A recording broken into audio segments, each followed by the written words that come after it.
¿Qué lo llevó a asumir la dirección del Zoológico de Buenos Aires?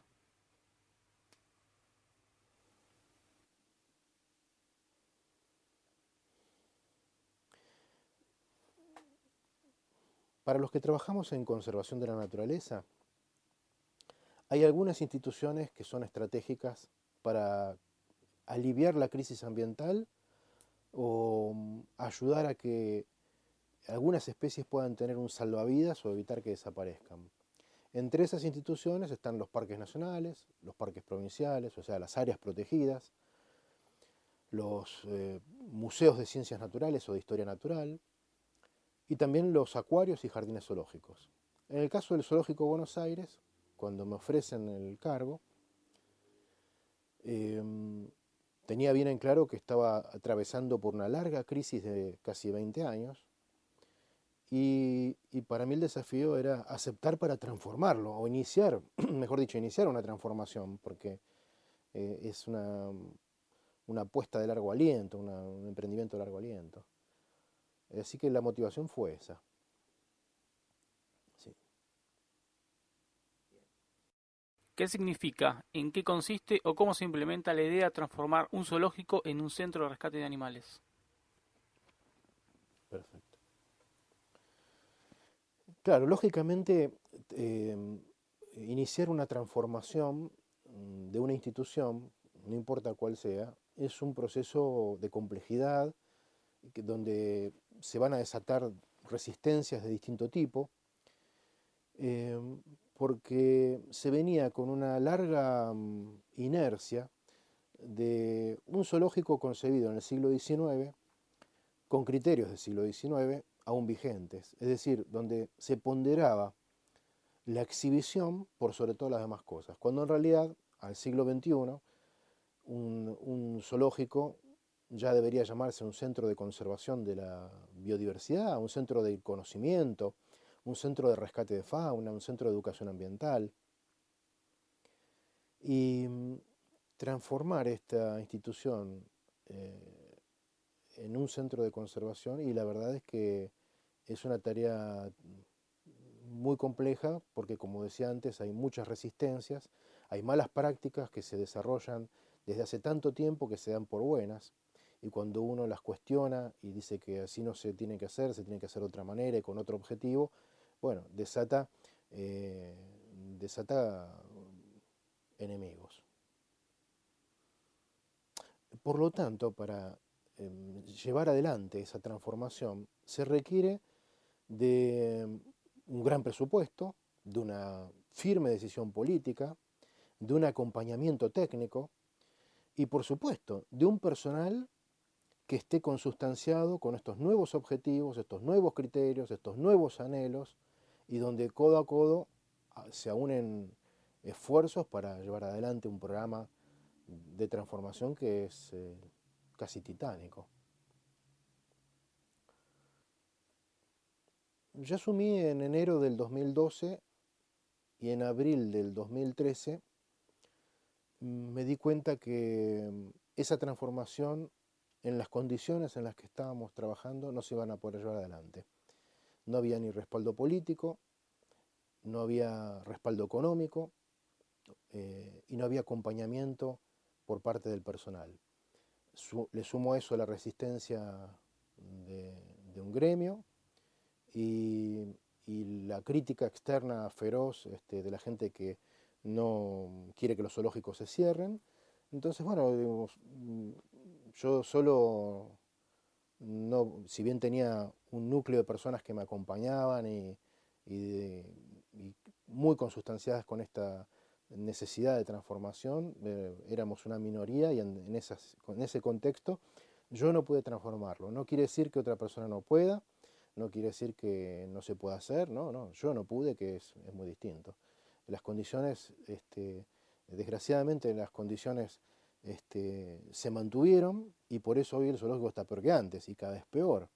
Entonces yo soy optimista pese a la crisis, porque esa crisis no es sostenible, en algún momento va a colapsar y ese colapso va a llevar a, a la elección de dos caminos que se bifurcan.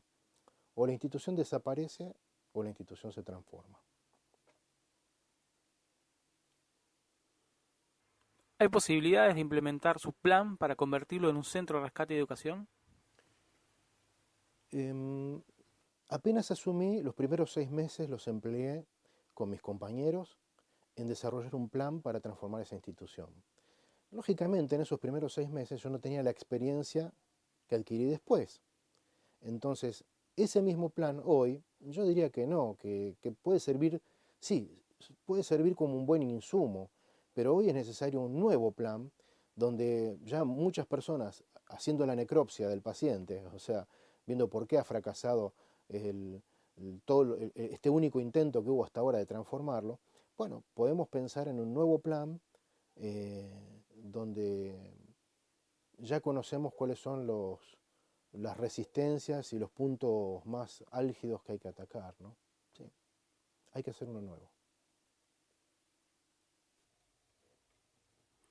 ¿Qué opina cuando muchos dicen deben cerrarse los zoológicos?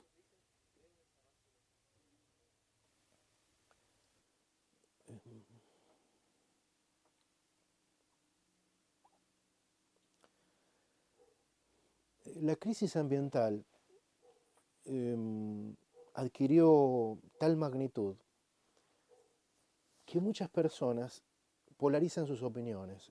Entonces, cuando uno aborda el tema minería, hay una parte de la población que dice no a la minería directamente. Y hay otra parte que es sí a la minería como venga, sin ningún tipo de cuidado.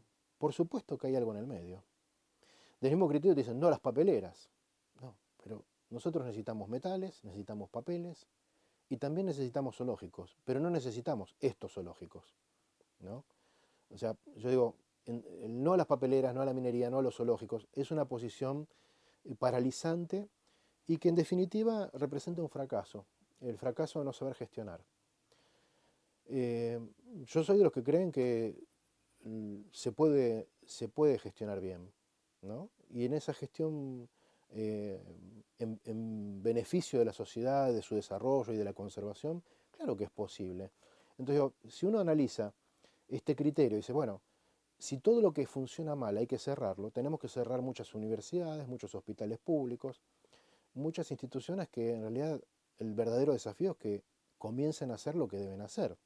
Entonces, en el caso de los zoológicos, el gran desafío es que hagan lo que tienen que hacer, es que, que salgan al cruce de la extinción, como lo hace la Cruz Roja cuando hay una crisis de salud, para rescatar a la gente. Bueno, nosotros tenemos que ser como la Cruz Roja, salir al rescate de la biodiversidad, ¿no? Y también diría yo otra cosa más, al rescate de la conciencia ambiental, al rescate de lo mejor que hay en el corazón humano. Y esa es una misión que no se está cumpliendo, pero que deben cumplirla. Si lo cerramos, jamás la van a cumplir.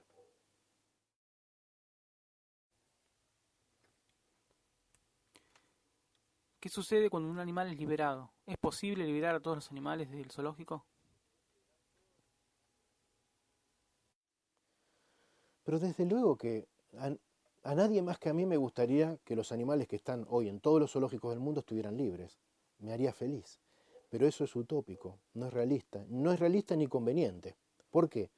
Porque muchos de estos animales, la gran mayoría, han nacido en cautiverio o han llegado al cautiverio con condiciones aberrantes y hoy no están en condiciones de volver a la naturaleza a desarrollarse y sobrevivir. Es decir, los mandaríamos al muere, morirían al poco tiempo, o algo mucho peor.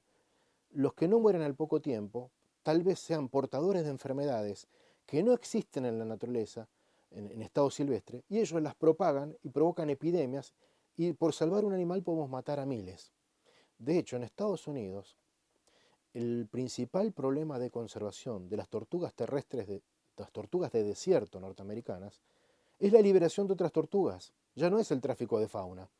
Es la gente que tomó conciencia que no hay que comprarlas y que por no haber, por falta de conocimiento, por falta de educación ambiental, por falta de conciencia o de información, haciendo un acto de corazón, las liberan en el desierto donde hay otras tortugas y esas tortugas, muchas de las cuales tienen un micoplasma, que es como el SIDA de las tortugas, diría yo, es una enfermedad asintomática que les provoca una baja en todo su sistema inmunológico.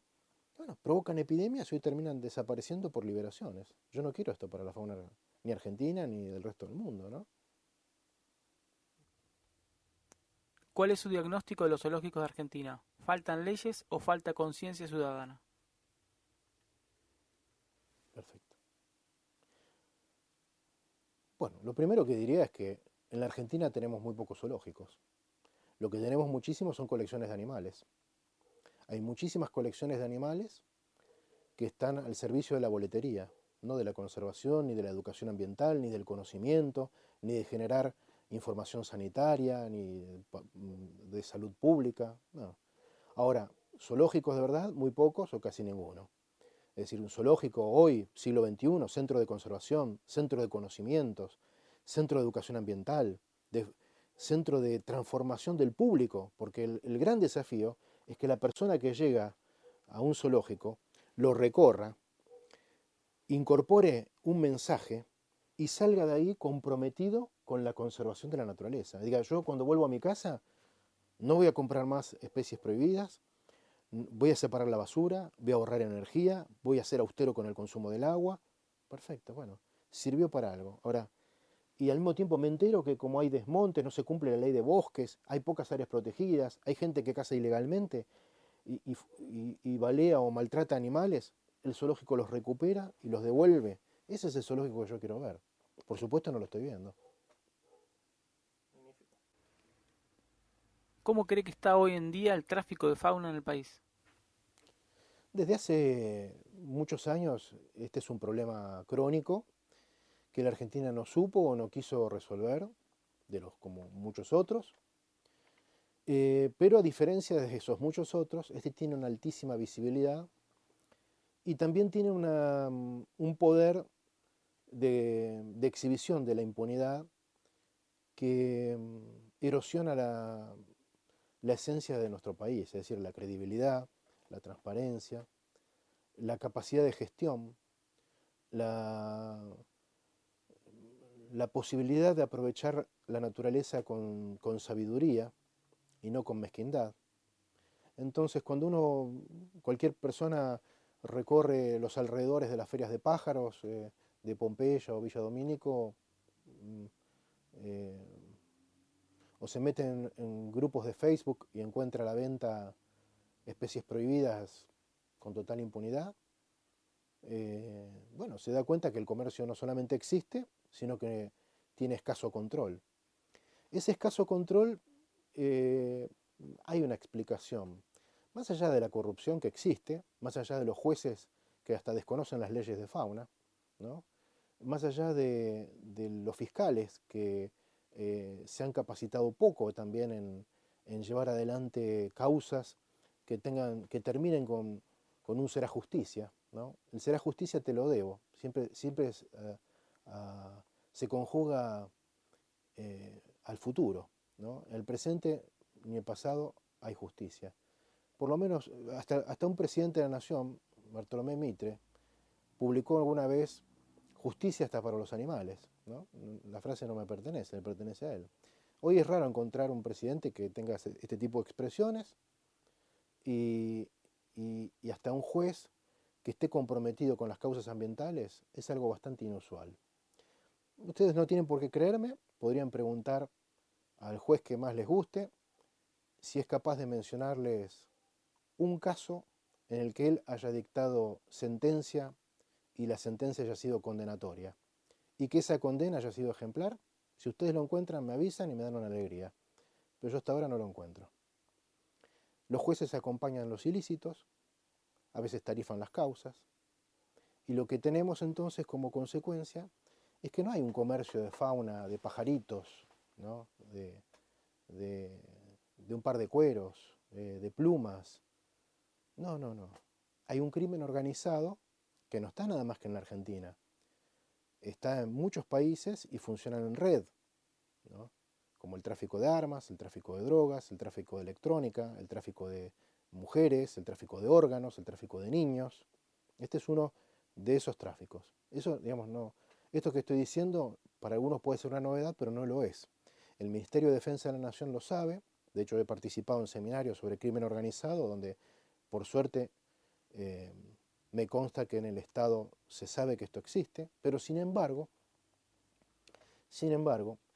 el control del tráfico de especies no está focalizado ni está organizado como una estrategia de combate del crimen organizado, sino más bien como una estrategia de control administrativo de comerciantes, exportadores o coleccionistas o zoológicos que ya están inscriptos en las direcciones de fauna, que ya sabemos quiénes son. Sin embargo, la verdadera solución pasa no por una institución siquiera, sino por un conjunto de instituciones, por supuesto con el protagonismo de la Dirección de Fauna de la Nación, de las direcciones de fauna provinciales, de Interpol, de la Policía Federal, de Gendarmería Nacional, de Prefectura Naval Argentina, ¿no? Es decir, las Fuerzas Armadas y de Seguridad tienen un rol que cumplir. El problema está que cada uno va por su lado, no hay una estrategia coordinada de estas instituciones y eso no hace más que favorecer a los protagonistas del crimen organizado.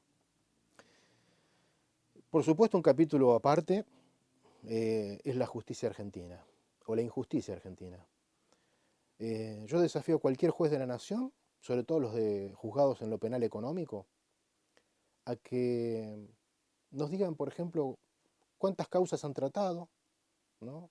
Y de vuelta, cuántas sentencias han dictado, cuántas de esas sentencias, si es que las hubo, han sido condenatorias, y cuáles de esas sentencias condenatorias han desalentado al transgresor y a sus pares.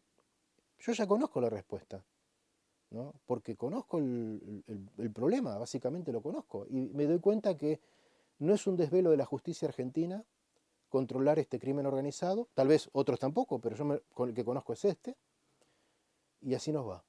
En el mientras tanto, la biodiversidad del país, es decir, el patrimonio natural de los argentinos, se desangra no solamente por los traficantes de fauna, por los jueces de la nación y los funcionarios de fauna que no están a la altura de las circunstancias o bien que no tienen los recursos para enfrentar este problema.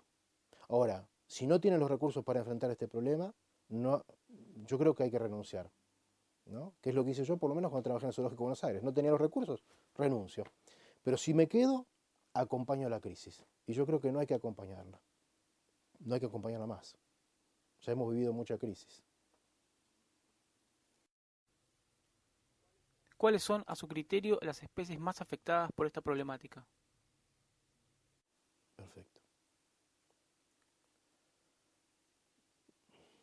Uno podría pensar que las especies más afectadas por el comercio ilegal son las que están en peligro de extinción, las que están amenazadas. Desde luego que sí. Pero también hay una gran especie muy amenazada que es la gente. Y es la que no se da cuenta que este comercio amenaza a la gente. Porque detrás de la extinción de especies, detrás del deterioro ambiental, está la gente, sobre todo la que convive con los ambientes naturales, que es normalmente la que tiene menores posibilidades de defensa, la que tiene menor capacidad para resistir la crisis, y es la que no figura a veces ni en las estadísticas, ¿no? Son los pueblos, las comunidades de aborígenes o pueblos originarios, los que viven en Formosa, sobre todo en el área chaqueña, ¿no? En la provincia de Misiones, donde por supuesto, digamos, si hoy en la Argentina no hay más hambre y miseria, es porque todavía queda fauna en el monte, y porque todavía hay leña en el monte, y porque todavía hay monte.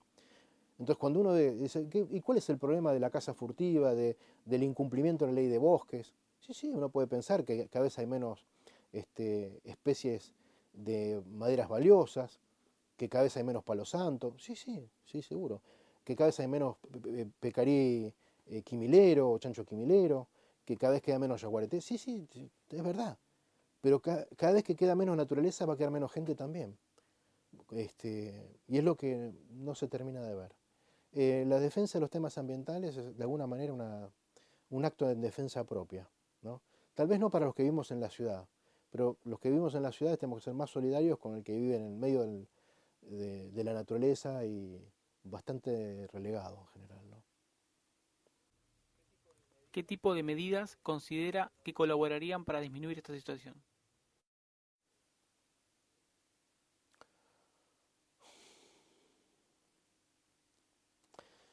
A ver, la crisis ambiental es tan severa que al menos en mi caso yo ya no defiendo ni la naturaleza, ni la biodiversidad, ni las especies amenazadas. Defiendo el sentido común, creo. Ese sentido común me dice a mí que nuestro país tiene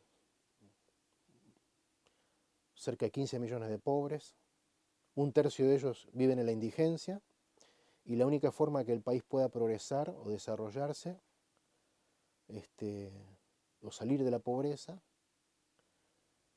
es programando ese desarrollo. Y no existe un desarrollo ambiental a costo cero. O sea, ningún desarrollo no tiene costo alguno desde el punto de vista ambiental. Cualquier, cualquier modelo de desarrollo implica generar impactos ambientales positivos y negativos, reversibles o irreversibles, locales o regionales. Es decir, no hay modelo de desarrollo a costo ambiental cero. Así como soy el primero en reconocerlo, digo, bueno, pero de ahí a arrasar con todo, hay algo en el medio. Ese algo en el medio para resolver estos temas que hacen a una crisis ambiental, por supuesto no requiere nada más que de las ONGs, no requiere nada más que de los ecólogos, de las universidades, de los conservacionistas, de la gente que tiene sensibilidad. No, depende también, por supuesto, de los organismos del Estado, ¿no? Depende de la justicia argentina, depende del poder judicial, perdón, del poder legislativo. O sea, nosotros en algunos temas tenemos muy buenas leyes, el problema es que no se cumplen. En otros casos las leyes no son del todo buenas, habrá que mejorarlas, hay que mejorarlas, ¿no? Y después hay que aplicarlas. Ahora digo, si los tres poderes del Estado, el ejecutivo, el legislativo y el judicial, no funcionan con eficacia, y no hay plan de desarrollo que funcione. Y por algo a la Argentina le va como le va, teniendo todo lo que tiene, o habiendo tenido todo lo que tuvo. El problema está claro para mí, no somos eficientes, no somos serios, no somos solidarios, ni con el prójimo, y mucho menos con la naturaleza. No estamos desvelados por conservar nuestro patrimonio, ni el natural ni el cultural, ¿no? Ahora, en la medida que la, que la sociedad comienza a comprender eh, que nosotros no nos mueve nada más que, que emociones, que no nos mueve nada más que la compasión, ¿no? Que atrás de esto también nos mueve que queremos ver un país mejor, queremos ver menos pobres, menos chicos con hambre, un país más promisorio, más predecible, más creíble. Bueno, eso tiene que ver con administrar mejor. Y administrar mejor estamos hablando de recursos suelo, recursos bosques, recursos agua, recursos pesqueros, recursos terrestres. No, no sé qué. Cualquier industria se sostiene en estos recursos que acabo de mencionar, no del aire nada más. Ahora, también me parece que desde el ambientalismo, desde el conservacionismo, tenemos que hacer una autocrítica bastante feroz, porque hay algo que estamos haciendo muy mal, no mal, muy mal. Si las personas que nos están mirando en este momento son pocas, la culpa es nuestra, porque no hemos sabido transmitirle la gravedad y la nobleza de esta causa. Nosotros no estamos vendiendo ilusiones ni pescado podrido, estamos atrás de una causa noble, como la es de salvar la biodiversidad argentina, proteger el patrimonio natural, la memoria de nuestros paisajes, las relaciones que hay entre la naturaleza y la cultura, el que la gente pueda usar la naturaleza con sabiduría y no con mezquindad. Entonces, en esto creo que una persona que se oponga a esto y tiene que ser diabólica o un corazón muy enfermo, una mente muy atrofiada. Existen, por supuesto, existen. Pero digo, si esto no arrastra multitudes, no moviliza a multitudes, no impulsa a que los ciudadanos al momento de votar metan presión a sus políticos elegidos en que tienen que ser más, no promisorios, no promesas, sino ser más eficientes en el control y en la administración de los bienes naturales, y bueno, hay algo que estamos haciendo mal. Y en esto también englobo las universidades argentinas, a los a los que forman el conocimiento. Hay algo de ese conocimiento que no está llegando a la sociedad. Evidentemente somos malos traductores. No estamos sabiendo traducir la gravedad de este problema a la gente. Y yo cuando miro con qué facilidad se llena un estadio de fútbol y comparo con qué dificultad llenamos un aula para hablar de estos temas, digo, bueno, ahí está, ahí está tal vez el peor de los síntomas de la crisis, el más duro de todos, ¿no? Somos una minoría que no logra convencer a una mayoría.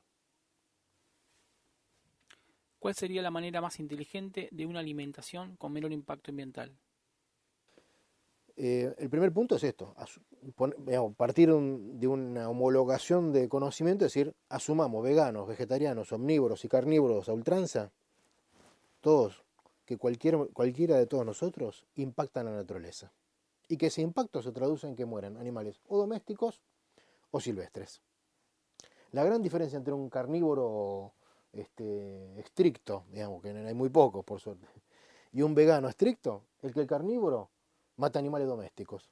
El vegano mata animales silvestres, pero no los ve, ni los conoce, ni los conoce. Entonces, como lo que no conoce no lo evoca, lo que no evoca no genera emoción ni tristeza, ¿no? Y además no le conviene.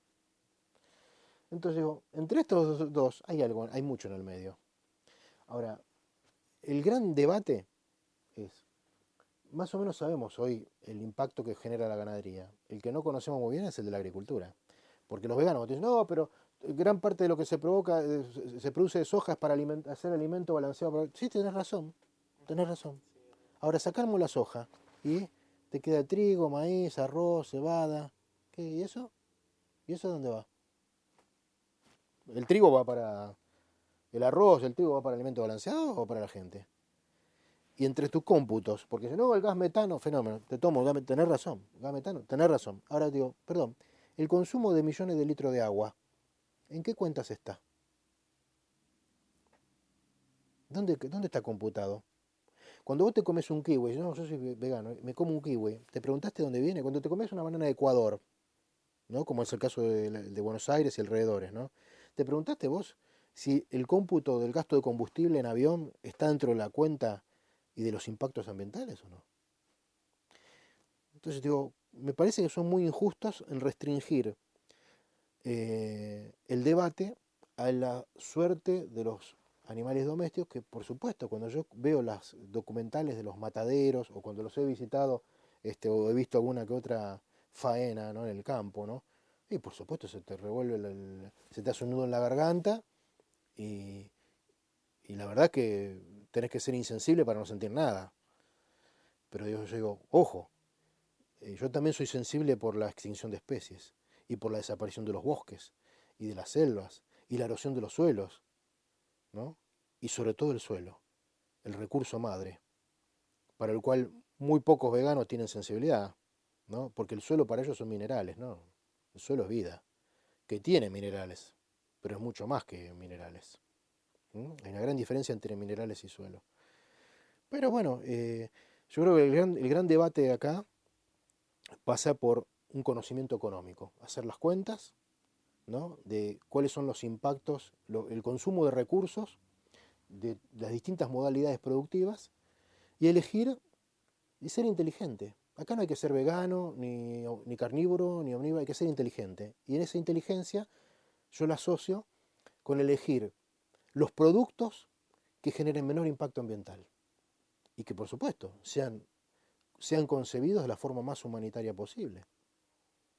Y lógicamente no va a poder ser el mismo plan nutricional para un hombre de la estepa patagónica, para un hombre de la costa marina, para un hombre del bosque o de la selva.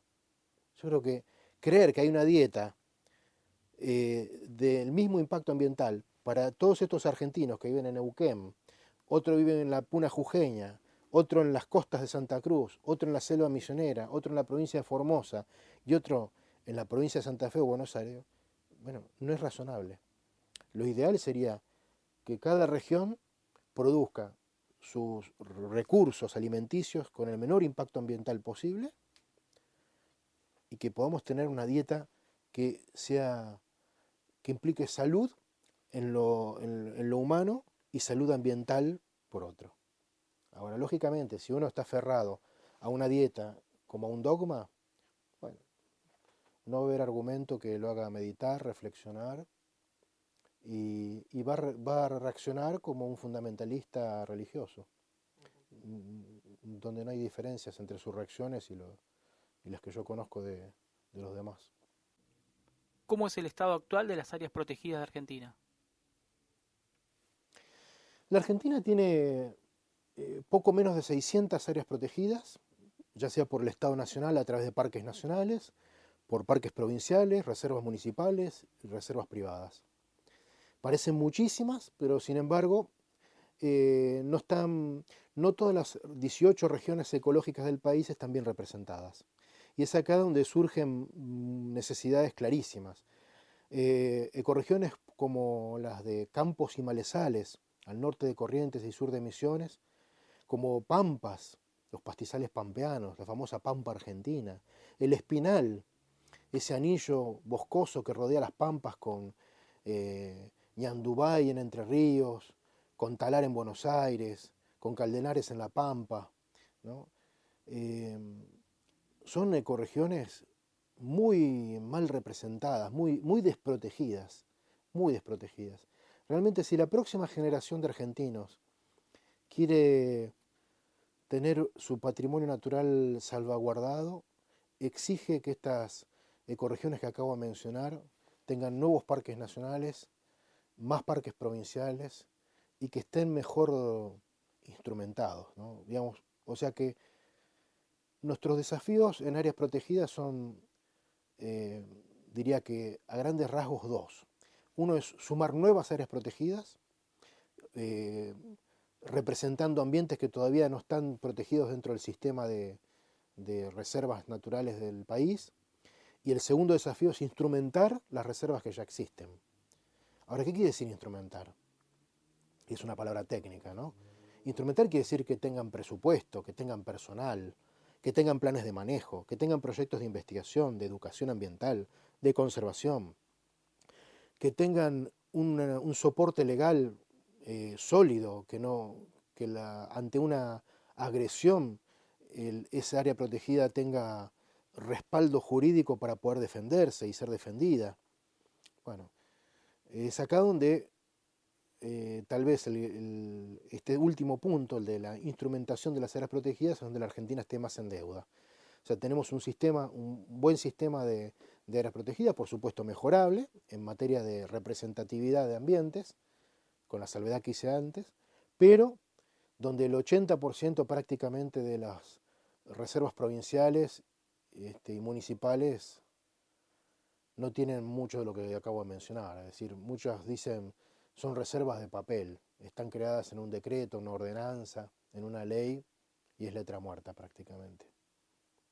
Ahora, si esto sucede es porque también la sociedad no termina de ver o de comprender para qué sirven las áreas protegidas.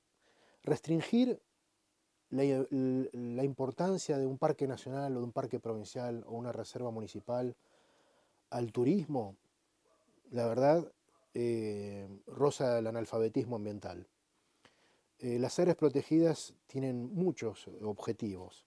El más importante es salvaguardar los bienes y servicios que nos generan los ambientes naturales, es decir, que haya agua potable, que haya aire puro, que haya suelos fértiles, que haya recursos genéticos disponibles o para la medicina o para lo que fuera, que funcionen como ámbitos de recreación y esparcimiento para una sociedad eh, estresada, ¿no? Donde, por supuesto, contribuyan al desarrollo turístico y a su vez económico de las comunidades vecinas, ¿no? Pero son muchos los beneficios. Ahora, por supuesto, no siempre los vemos, ¿no? ¿Cuál cree usted que es la ecorregión que necesita mayor protección?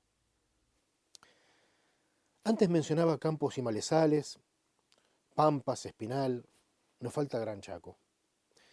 El Chaco es una ecorregión enorme, pero con muchos problemas de conservación, muy mal representada dentro de los sistemas de áreas protegidas. Miren el picaflor, perdón. Ah, se fue. decía que, decía que el Chaco es una gran región de enorme complejidad, donde no tenemos nada más que un tipo de ambiente, no, tenemos esteros bañados, bosques sobre prácticamente desiertos, tenemos un Chaco serrano, este, eh, en medio del árido argentino. O sea, es de una enorme complejidad, con un mosaico de ambientes muy diferentes y muy mal representado entre los sistemas de áreas protegidas. Eh, la creación del Parque Nacional Chaco en la provincia de Chaco ha sido en esto un hito. Eh, en, y ese hito debería ser complementado, acompañado en lo inmediato por una contraparte en la provincia de Formosa, donde el Parque Nacional, la Fidelidad o Impenetrable, pueda continuarse en la provincia de Formosa. Y creo yo que para la provincia de Formosa es una oportunidad única, con fecha de vencimiento, porque esta oportunidad no va a estar eh, en vida latente toda la vida, y exige una voluntad política, ¿no? Y cuando digo voluntad política, no me refiero nada más que al gobernador, y a los ministros, y a los legisladores formoseños. No, no, también hablo de los ciudadanos. Mi pregunta es, ¿les interesa que las generaciones de formoseños por venir en el futuro conozcan lo que son los bosques de Formosa? ¿Les interesa o no les interesa? Si no les interesa, vamos por buen camino. Ahora, si les interesa, urgentemente hay que contribuir a declarar Parque Nacional la continuidad de la antigua estancia de la Fidelidad. Si eso no sucede, los formoseños en primer lugar y los argentinos, todos los demás argentinos después, habremos perdido una oportunidad única de salvaguardar uno de los reservorios más espectaculares, más salvajes, más ricos, cuando digo ricos es en naturaleza y en cultura también, del país. ¿De qué manera podemos asegurar la conservación del patrimonio argentino? Cuando hablamos de patrimonio, muchos imaginan una cuenta en un banco, pero en realidad tiene que ver con el legado, tiene que ver con lo que nosotros heredamos, pero no a una escala individual nada más, a una escala de sociedad. Es decir, los argentinos hemos heredado un patrimonio material, ¿no? Nuestros monumentos, nuestros edificios históricos, un patrimonio espiritual, nuestra historia, nuestros seres mitológicos, nuestras leyendas, nuestro folclore, nuestra producción de artesanía, ¿no? Nuestro patrimonio gastronómico. Pero también hemos heredado nuestra naturaleza, nuestros paisajes. Ese es el patrimonio natural. El patrimonio, sin embargo, es uno solo. Cuando nosotros salimos a caminar, no está separado lo material de lo espiritual, de lo natural y lo cultural. Forma una integridad. Esa integridad es la que debemos conservar y proteger. El gran desafío, y creo que me atrevo a decir que soy optimista en esto, ¿no? El gran desafío de la Argentina hoy no es solamente crear parques nacionales y monumentos históricos nacionales, es generar unidades de protección de las dos cosas. Yo me imagino de ahora en más parques nacionales de naturaleza y cultura. Y me imagino en esto, en esta gestión, donde cuando uno, si yo digo parque nacional, la gente enseguida imagina naturaleza. No, no. Tenemos que imaginar naturaleza, historia, tradiciones, música, ¿no? Conocimientos populares, la cosmovisión de los pueblos originarios que habitaron en ese paisaje. Entonces yo digo, bueno, el desafío de hoy es que los parques nacionales de Argentina no se restrinjan a la naturaleza, que también empiecen a desembarcar y a haber áreas protegidas en serio, instrumentadas, con planes de manejo, proyectos de investigación, de educación, ¿no? ¿En dónde? En los sitios arqueológicos, en los sitios históricos, donde justamente la naturaleza que los rodea es la que contextualiza esa historia. ¿Cómo voy a comprender yo el Pucará de Tilcara o las ruinas de Quilmes o el Xincal de Quimivil si estuvieran rodeados de ciudades? No podría entenderlo nunca. Necesito un entorno de paisaje natural para poder comprenderlo cabalmente. Hoy por hoy, la institución que tiene la fortaleza para desarrollar esta misión es Parques Nacionales.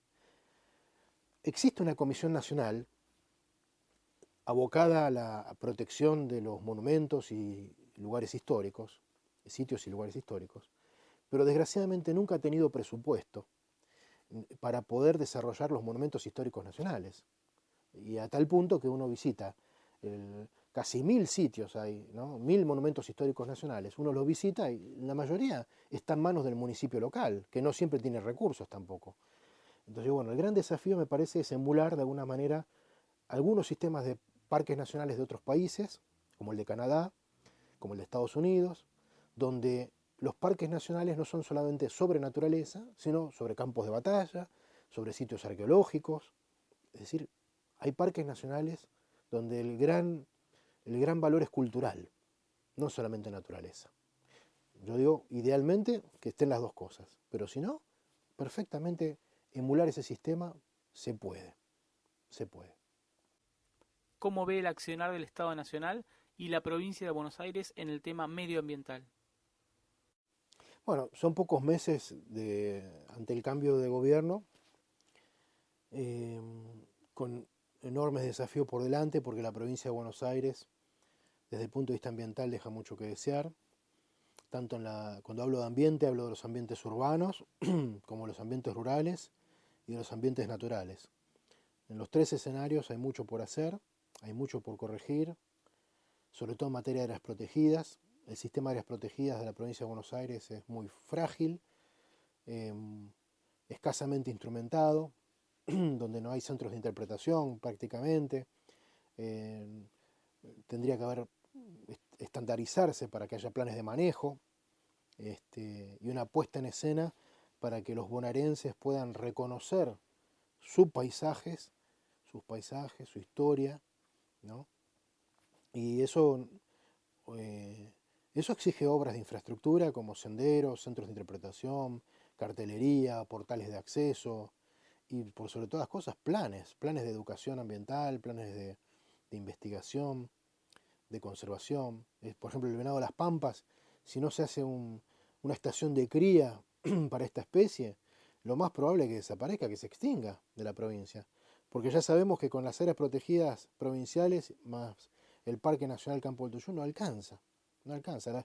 La estadística nos viene, los estudios poblacionales, la estadística sobre ello nos viene diciendo que año a año cada vez hay menos. Entonces, ¿qué vamos a esperar? ¿Que se extingan? Hay mucho por hacer. Y en materia de gobierno nacional también hay mucho para corregir. Hablamos hace un rato sobre el tráfico de fauna, por ejemplo, que hay que dejar de verlo como un control de un comercio minorista para encararlo como el control el ataque al crimen organizado, ¿no? Y reforzar el sistema de áreas protegidas, creando nuevas áreas y mejorando las que ya están, y después poniendo un poco de orden a nivel territorial. Es decir, hay que seguir impulsando los planes de ordenamiento territorial, hacer cumplir las leyes de presupuestos mínimos, la ley de bosques es una deuda pendiente, ¿no? Y trabajar sobre eso. Y también lograr una coherencia entre el accionar del Poder Ejecutivo con el Legislativo y el Judicial. ¿Qué opinión tiene al respecto de la asignación del rabino Berman al cargo del Ministerio de Ambiente y Desarrollo Sustentable de la Nación? Perfecto. Bueno, por supuesto cuando se designó a Sergio Bergman al frente del Ministerio de Ambiente y Desarrollo Sustentable, eh, se generó una polémica inmediata, de la que fui parte también, porque eh, yo vuelvo a hacer la autocrítica, ¿no? Digo, a mí me consultaron en su momento, Claudio, ¿nos podés dar nombres para ver quién puede ser ministro de Ambiente? Y yo pensaba en nombres del palo de la conservación. La verdad es que muchos nombres no tengo. Y si no tengo muchos nombres, por algo es. Es porque eh, yo anhelo que una persona esté al frente de un ministerio de este tipo, reuniendo el conocimiento técnico, la trayectoria, la honestidad y la inteligencia. Y encontrar a alguien inteligente y bueno y conocedor de la materia son muchos requisitos que no se suelen dar. Desgraciadamente conozco mucha gente muy inteligente, pero no del todo buena. O mucha gente inteligente, pero que no es honesta. O mucha gente muy honesta, pero que no es inteligente. O mucha gente muy conocedora del tema ambiental, pero incapaz de sobrevivir a un cargo político, donde uno está sometido a un fuego cruzado y donde si fuera una pelea de gladiadores diría que uno pelea con gente que te tire arena en los ojos, ¿no? Entonces, bueno, no es fácil encontrar a alguien que sepa sobrevivir en ese ámbito. Bueno, en ese contexto, la designación de Sergio Bergman no es descabellada. ¿Por qué? Desde mi punto de vista. ¿Por qué? Porque si bien es cierto que él no tiene una formación, una trayectoria en el tema ambiental, bueno, por un lado es bioquímico, o sea, tampoco es una materia totalmente ajena para él esta. Pero hay algo que dejo la bioquímica de lado, que para mí es más importante. La crisis ambiental no es técnica, es ética y moral. Y ese es el terreno de Bergman, me parece. Donde él puede aportar, eso es lo que él puede aportar. El resto, me parece, que tiene que ver con saberse rodear, tener un consejo o un grupo de asesores y de funcionarios que sí conozcan la materia desde el punto de vista técnico y a que él los pueda respaldar políticamente. Entonces, le sumo a eso otras dos variables. Una es que él tiene una llegada directa al presidente de la Nación.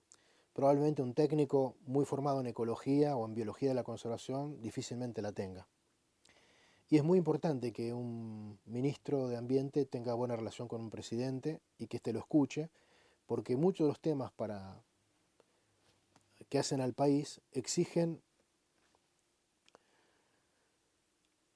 sentarse a discutir con otros ministros. Y normalmente, cuando hasta hace poco había, en lugar de un ministro había secretarios de medio ambiente, el secretario miraba al ministro desde abajo, ahora lo mira desde la horizontal. Eso no es un detalle menor. La otra variable que no es menor, el otro aspecto no menor, es que, bueno, eh, Sergio Berman es amigo personal de Jorge Bergoglio, del Papa Francisco. Y eso tiene un punto muy importante, porque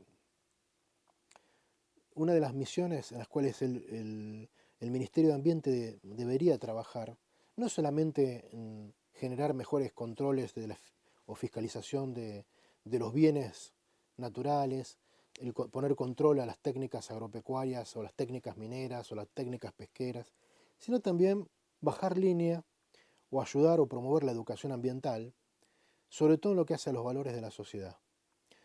Si la crisis ambiental es tal, no es solamente por los mineros, los cazadores, los pescadores, los deforestadores, no, es también por los indiferentes, por la gente que no se compromete, por la gente que está esperando que otros resuelvan los problemas de todos.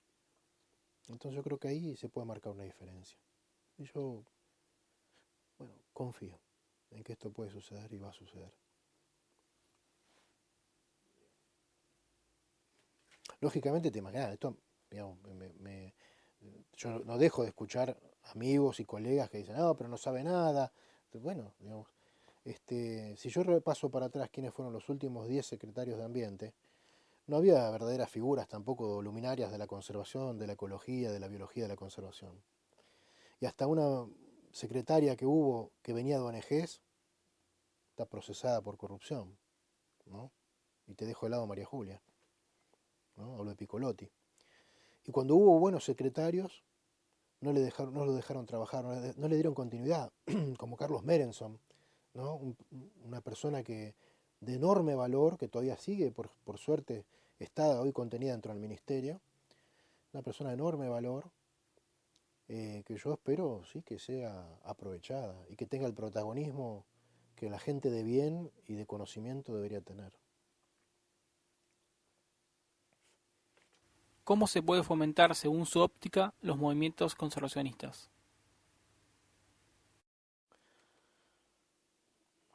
Yo pertenezco a una generación de conservacionistas y ambientalistas que arrancábamos Primero estudiando la naturaleza, conociéndola.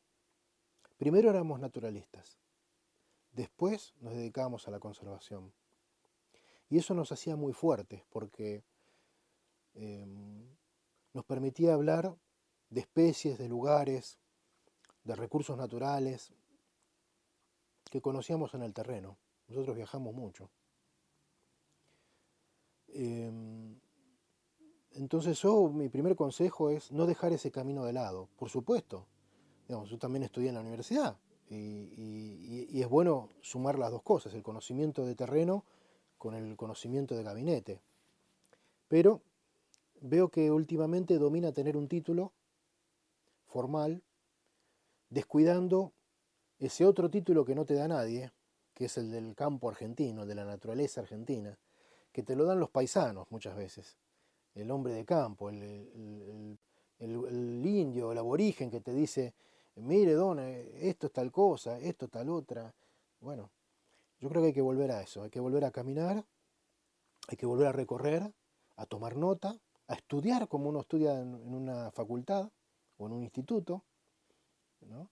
Y eso te da una solidez eh, diferente a solamente cursar un conjunto de materias para recibirse de algo. Porque la conservación es muy compleja y requiere de una mirada multidisciplinaria. No hay una sola carrera que me parece pueda abordar racionalmente esos conocimientos. Entonces, una persona dedicada a la conservación y una institución dedicada a la conservación o al ambientalismo, y debe integrar conocimientos de distintas personas, de distintas instituciones. Debe tener una relación mucho más fuerte con las instituciones que generan el conocimiento, ¿no? Para después traducirlo y encauzar ese conocimiento en hechos concretos que beneficien al país, a la sociedad y al patrimonio nacional. Eso es importantísimo. Yo creo que es un gran déficit es que los conservacionistas de ahora, las últimas generaciones, las más modernas, no tienen un conocimiento muy profundo de la naturaleza, es decir, de lo que defienden. Y eso para mí es una debilidad importante, es un talón de Aquiles muy fuerte. Tiene solución, eso es lo bueno, tiene solución. Y además es apasionante y como si fuera poco, los temas ambientales son tan álgidos, tan amargantes, tan frustrantes a veces que si uno no tiene la oportunidad de salir a la naturaleza a tomar un poco de aire fresco y a maravillarse de lo que significa la vida, la vida. 4 letras de tanta significación y la verdad es que sería un error. Yo por lo menos necesito salir al campo regularmente mm, para recobrar fuerzas y también sentir que el esfuerzo cotidiano se traduce en que yo vea más pájaros volando, en que vea suelos fértiles, ríos con peces, lagunas con tortugas, gente que vive un poco mejor. Sí, para mí es muy importante, muy importante. ¿Qué mensaje dejaría a las generaciones futuras? No, a las generaciones futuras no le dejaría ningún mensaje. A la actual sí. Después, en todo caso, después las futuras que nos miren a nosotros y aprendan de nuestros errores. Pero nuestra generación, yo cuando escucho que nosotros trabajamos para las generaciones futuras, no, digamos, sí, implícitamente, pero el gran compromiso lo tenemos nosotros. El gran compromiso es hoy, es salir de la indiferencia, salir de la comodidad. Y yo algo les contaba hoy así fuera de cámaras, ¿no? Que a veces me genera preocupación escuchar a jóvenes que no tienen una vocación clara, no saben muy bien qué es lo que les interesa, qué es lo que los apasiona, qué es lo que los desvela, qué es lo que los angustia, qué es lo que los esperanza, ¿no? Y, y también, eso por un lado, y por otro, a veces no tienen claridad de cuál es la trascendencia de la vida, o sea, para qué uno vive, cuál es el motivo, cuál es el motor, qué es lo que si llegamos a viejitos y queremos mirar para atrás y sentirnos orgullosos, ¿orgullosos de qué? ¿No? ¿Qué es lo que quisiéramos dejar como legado? ¿no? Y es ahí donde creo que tenemos una gran oportunidad en torno a la defensa del patrimonio.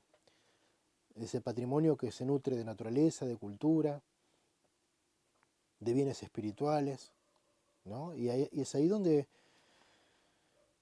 a los que nos puedan mirar hoy, les digo, miren, aquel que no se despertó, aquel que todavía tiene el corazón tibio y, y aquel que está buscando y no encontró, eche un vistazo a lo que lo rodea, al paisaje de su región, a la cultura de su región, a la cultura popular me refiero, a sus tradiciones, a su música, ¿no?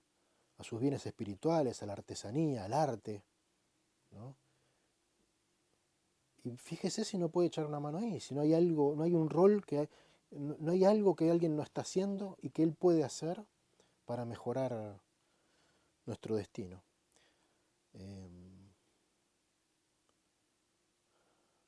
A veces ayudando a levantar a los caídos, uno se ayuda a sí mismo.